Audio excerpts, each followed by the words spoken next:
vaksin COVID-19 Sinovac yang didistribusikan ke 34 provinsi di Indonesia mulai tiba di sejumlah daerah, salah satunya di Palembang, Sumatera Selatan. Sekitar 30.000 vaksin COVID-19 untuk vaksinasi tahap pertama ini tersusun di dalam 16 kotak, kemudian disimpan di gedung vaksin milik Dinas Kesehatan Sumatera Selatan. Kepala Bidang Pengendalian dan Pemberantasan Penyakit Dinas Kesehatan Provinsi Sumatera Selatan, Ferry Yanuar, mengatakan pihaknya segera berkoordinasi terkait pendistribusian vaksin tersebut dan tinggal menunggu izin dari pusat kapan harus didistribusikan.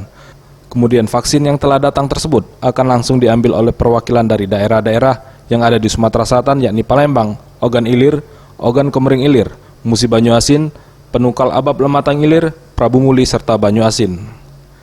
Ditambahkannya untuk tahap pertama pihaknya akan menyuntikkan vaksin tersebut kepada para tenaga kesehatan dalam penanganan COVID-19, serta tenaga penunjang lainnya seperti TNI Polri yang bertugas di fasilitas kesehatan, serta yang terlibat dalam penanganan COVID-19.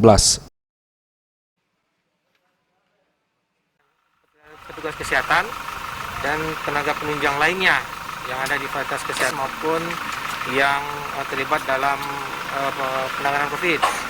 Jadi total kita nanti akan untuk tahap pertama penyuntik saja itu akan dikirim sekitar 59.000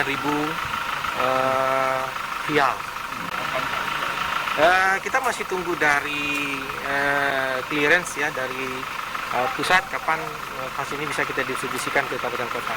Harapan kita secepatnya agar vaksin pengiriman kedua bisa segera kita minta karena kita masih ini kan baru 30.000 dari 59.000 yang kita butuhkan.